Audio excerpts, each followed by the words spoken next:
Assalamualaikum warahmatullahi wabarakatuh. Yang saya hormati Ibu Rini Kurniasi SSI MSI selaku dosen mata kuliah Biokimia Industri serta teman-teman yang saya banggakan. Kami dari kelompok 2 ingin mempresentasikan mengenai pangan fungsional dari hasil fermentasi pangan berpolifenol. Anggota kelompok kami yang pertama, saya sendiri Pratiwini Saputri, ada Yasmin Nuraini, ada Devinda, ada Siti Sulistiani, dan ada Intan Sukma. Yang pertama ada latar belakang. Fermentasi merupakan proses perubahan kimia pada substrat organik melalui aktivitas enzim yang dihasilkan oleh mikroorganisme. Proses ini meningkatkan kandungan gizi produk akibat aktivitas mikroorganisme yang terlibat sekaligus memperkaya rasa, tekstur, tampilan produk, serta menjadikannya lebih aman untuk dikonsumsi.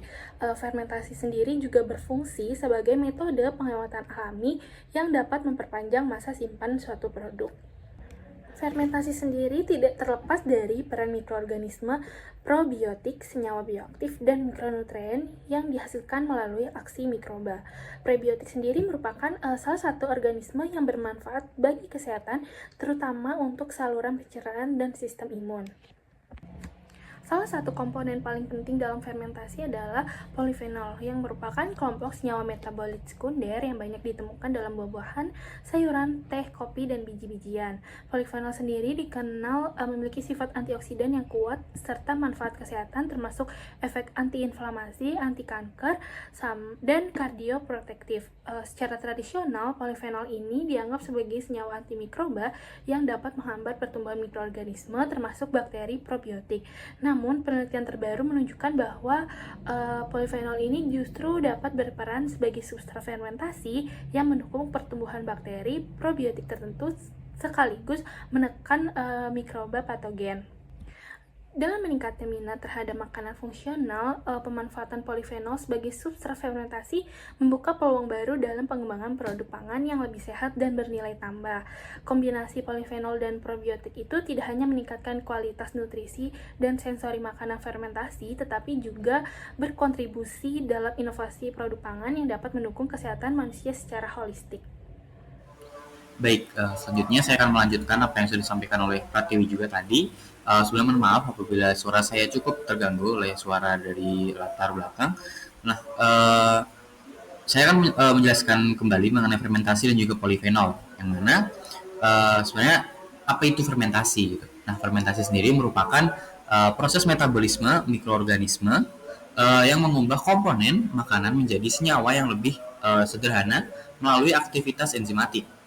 Nah, fermentasi sendiri juga terbagi menjadi dua jenis. Yang mana yang pertama adalah fermentasi spontan.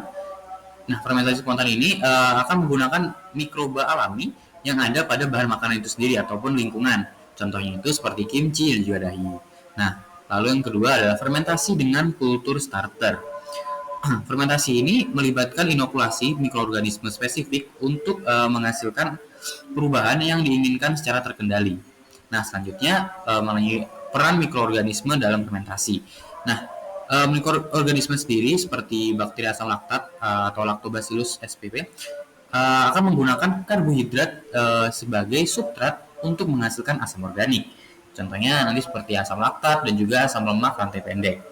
Nah, lalu yang kedua adalah enzim mikroba, contohnya seperti protease, lipase, dan fenol oksidase, akan memecah protein, lemak, dan juga senyawa lain menjadi bentuk yang lebih sederhana dan bioaktif. Lalu yang terakhir adalah mengenai manfaat fermentasi pada makanan. Nah, manfaatnya sendiri yang pertama adalah peningkatan nilai gizi tentunya, yang mana fermentasi ini akan meningkatkan bioavailabilitas vitamin, mineral, dan juga protein. Lalu yang kedua adalah produksi senyawa bioaktif. Contohnya adalah seperti peptida bioaktif dengan sifat antioksidan, antiinflamasi, dan juga antihipertensinya. Nah, lalu yang ketiga adalah efek fungsional kesehatan, yang mana fermentasi sendiri akan meningkatkan kesehatan usus, mengurangi risiko penyakit kronis, contohnya seperti kanker dan juga diabetes, lalu akan memperbaiki disbiosis mikroba usus. Nah, selama fermentasi ini tadi, mikroorganisme akan menghasilkan enzim seperti protease, lipase, dan juga peroksidase, seperti yang saya sampaikan tadi, yang akan memecah protein dan juga lemak serta karbohidrat menjadi senyawa bioaktif baru. Nah, hal ini misalnya seperti eksopolisakarida yang dihasilkan selama fermentasi, yang akan berkontribusi pada tekstur, rasa, serta manfaat farmakologis dari makanan yang difermentasi. Oke, selanjutnya mengenai polifenol. Lagi-lagi, apa itu polifenol? Nah, polifenol merupakan metabolit sekunder dari tanaman yang banyak terdapat dalam buah-buahan, sayuran, biji-bijian, dan juga kacang-kacangan. Nah, secara kimiawi, polifenol mengandung cincin aromatik dengan satu atau lebih gugus hidroksil. Polifenol juga dikenal karena sifat antioksidannya yang kuat dan juga kemampuan untuk menjaga homeostatis redoks seluler. Nah, selanjutnya mengenai transformasi polifenol selama fermentasi. Sebelumnya, proses fermentasi akan mengubah polifenol kompleks menjadi senyawa yang lebih sederhana, contohnya seperti asam fenolik bebas. Nah, transformasi ini akan meningkatkan bioavailabilitas polifenol sehingga akan lebih mudah diserap oleh tubuh.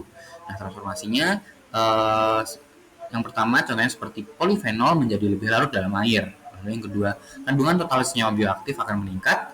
Lalu aktivitas antioksidan makanan fermentasi akan diperkuat. Nah, lalu selanjutnya mengenai hubungan dua arah antara polifenol dan juga probiotik. Nah, yang pertama terdapat hubungan saling menguntungkan antara polifenol dan juga probiotik. Nah, yang pertama ada dampak polifenol pada probiotik. Polifenol akan mendukung pertumbuhan bakteri probiotik tertentu sambil menekan mikroba patogen. Lalu dampak yang kedua adalah dampak probiotik pada polifenol. Nah, mikroorganisme probiotik akan memfermentasi polifenol menjadi metabolit baru yang memiliki aktivitas biologis yang lebih tinggi.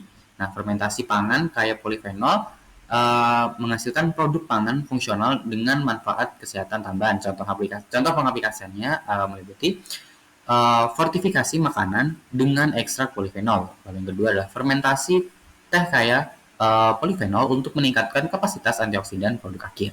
Nah, produk ini memiliki potensi untuk mengurangi resiko penyakit kronis seperti kanker, gangguan kardiovaskular, diabetes, dan juga obesitas. Nah, kombinasi dari probiotik dengan makanan kaya polifenol akan menciptakan sinergi yang memperkuat manfaat kesehatan produk fungsional tersebut. Selanjutnya adalah pangan fungsional. Jadi pangan fungsional itu merupakan makanan atau komponen makanan yang menyediakan nutrisi penting tubuh untuk menjaga pertumbuhan atau perkembangan normal tubuh. Pangan fungsional bisa berupa makanan alami atau produk olahan yang telah diformulasikan dengan tambahan bahan bioaktif tertentu. Pangan fungsional yang mengandung komponen bioaktif dapat meningkatkan kesehatan dan memberikan efek fisiologis. Pangan fungsional disajikan dalam bentuk makanan atau minuman yang tetap memperhatikan cita rasa, tekstur, warna, dan faktor sensori lainnya. Contoh produk pangan fungsional antara lain probiotik seperti yogurt, kombucha, dan kefir. Lalu ada minuman fungsional seperti teh hijau atau jamu. Kemudian ada serealia dan daging fungsional seperti daging yang diperkaya omega 3 dan daging olahan dengan probiotik. Pangan fungsional adalah pangan yang tidak hanya memberikan zat-zat gizi esensial bagi tubuh, tetapi juga memberikan efek perlindungan terhadap beberapa gangguan penyakit. Pangan fungsional dapat dikonsumsi sebagai bagian dari diet harian dan memiliki fungsi tertentu bila dicerna, membantu mempercepat proses tertentu dalam tubuh seperti meningkatkan mekanisme pertahanan secara biologis, mencegah penyakit tertentu, penyembuhan dari penyakit spesifik, mengendalikan kondisi fisik dan mental, serta menghambat proses penuaan. Selanjutnya adalah peran dari pangan fungsional. Jadi pangan fungsional itu memiliki peran yang signifikan dalam peningkatan kesehatan melalui fermentasi dengan bakteri probiotik. Yang pertama ada meningkatkan kandungan bioaktifnya. Jadi fermentasi dengan bakteri probiotik itu bisa meningkatkan kandungan polifenol dan flavonoid dalam makanan yang berkontribusi dalam peningkatan aktivitas antioksidan, antiinflamasi, serta antimutagenik. Kemudian yang kedua ada peran dalam kesehatan pencernaan. Nah, probiotik yang terdapat dalam pangan fungsional itu bisa membantu memperbaiki keseimbangan mikrobiota usus, memperbaiki integritas epitel usus, serta mengurangi respon inflamasi di saluran pencernaan. Lalu yang ketiga ada dampak terhadap penyakit kronis. Jadi konsumsi pangan fungsional berbasis fermentasi itu bisa dikaitkan dengan manfaat kesehatan yang luas, termasuk penurunan risiko penyakit kardiovaskular, diabetes tipe 2, obesitas, serta penyakit inflamasi. Polyphenol bekerja dengan memodulasi pertumbuhan bakteri secara berbeda-beda. Yang pertama itu dengan berperan sebagai prebiotik. Polyphenol dalam makanan menekan pertumbuhan bakteri patogen dan meningkatkan pertumbuhan bakteri probiotik yang bermanfaat. Keberadaan fraksi-fraksi kaya polyphenol dari berbagai tanaman obat dapat merangsang secara langsung proliferasi dari probiotik dan juga ragi, sambil menekan secara khusus proliferasi dari patogen. Nah, keberadaan polyphenol pada substrat yang digunakan untuk fermentasi probiotik itu tidak hanya melindungi bakteri probiotik dari spesies patogen, tetapi juga karena polyphenol ini bersifat bioaktif, maka mereka juga dapat menghasilkan formulasi makanan fungsional yang sangat unggul. Nah, gambar berikut menggambarkan interaksi antara polyphenol dengan komunitas bakteri dalam sistem pencernaan, terutama terhadap bakteri probiotik dan patogen. Gambar ini menunjukkan bagaimana polyphenol ini mempengaruhi keseimbangan bakteri dalam sistem pencernaan, khususnya antara bakteri probiotik yang ditunjukkan oleh warna hijau dan juga bakteri patogen yang ditunjukkan oleh warna merah. Nah, pada kondisi awal, terdapat campuran bakteri probiotik dan patogen dalam satu lingkaran yang sama. Ketika polyphenol diperkenalkan, mereka berperan dalam menekan pertumbuhan bakteri patogen dengan menciptakan peluang bagi bakteri probiotik untuk berkembang tanpa persaingan yang tinggi. Dari proses ini, terdapat dua kemungkinan hasil.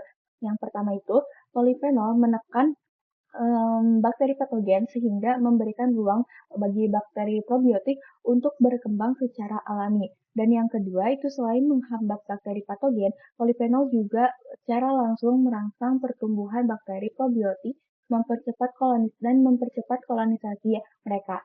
Nah, dengan demikian, polyphenol dapat berfungsi sebagai agen selektif yang mendukung kesehatan usus dengan menekan mikroorganisme berbahaya dan meningkatkan populasi bakteri menguntungkan. Mekanisme yang kedua yaitu sinergi dengan probiotik. Kemampuan bakteri probiotik tidak hanya untuk bertahan hidup dalam kondisi yang kaya akan polyphenol, tetapi juga menyebabkan fermentasi dalam berbagai makanan sehingga mengarah pada biotransformasi kandungan polyphenol. Fermentasi probiotik mengubah polyphenol menjadi senyawa yang lebih sederhana dan lebih mudah diserap oleh tubuh. Proses ini meningkatkan bioavailabilitas dari polyphenol dan aktivitas biologisnya, seperti peningkatan kapasitas antioksidan. Nah, gambar berikut merupakan menggambarkan mekanisme interaksi antara polyphenol dengan probiotik yang menghasilkan pangan fungsional melalui tiga pendekatan. Pendekatan yang pertama itu yaitu simbiotik baru. Kombinasi antara bakteri probiotik dan polyphenol itu dapat menghasilkan simbiotik baru. Simbiotik merupakan kombinasi antara probiotik atau bakteri yang menguntungkan dengan prebiotik atau zat yang mendukung pertumbuhan probiotik yang dapat meningkatkan manfaat kesehatan seperti keseimbangan mikrobiota usus dan peningkatan daya tahan tubuh. Contohnya itu ada daun Hawthornia cordata dengan teh hijau oleh Lactobacillus paracasei yang menghasilkan tingkat EGCG dan juga EGC serta asam klorogenat yang lebih tinggi daripada teh yang tidak difermentasi yang juga menunjukkan peningkatan efek sitoprotektif pada sel lemak secara in vitro. Kemudian pendekatan yang kedua yaitu fermentasi probiotik dengan sumber polyphenol yang beragam. Pendekatan ini menunjukkan bagaimana makanan atau tanaman yang kaya akan polyphenol dapat dikombinasikan dan difermentasikan dengan probiotik untuk menghasilkan produk pangan fermentasi baru. Nah, fermentasi ini meningkatkan bioavailabilitas dari polyphenol sehingga membuatnya lebih mudah diserap oleh tubuh serta memperkaya kandungan senyawa aktif dalam produk makanan. Contohnya itu ada campuran ekstrak daun hijau dan juga jus buah noni dengan Lactobacillus plantarum SK15 yang menunjukkan pH, kadar gula, serta pektin yang sangat rendah disertai dengan peningkatan kadar total fenolik secara bersamaan. Kemudian pendekatan yang ketiga yaitu fortifikasi pangan dengan polyphenol, di mana makanan seperti susu dan produk olahan susu dapat difortifikasi dengan polyphenol, lalu mengalami fermentasi probiotik untuk menghasilkan produk pangan fermentasi yang inovatif.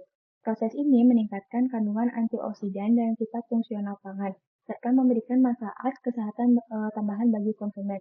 Nah, contohnya itu ada fortifikasi susu dengan bubuk Cudrania tricuspidans yang kaya akan flavonoid. serta meningkatkan kandungan fenolik dan juga flavonoid setelah fermentasi dan meningkatkan aktivitas antioksidannya serta aktivitas antimutagenik.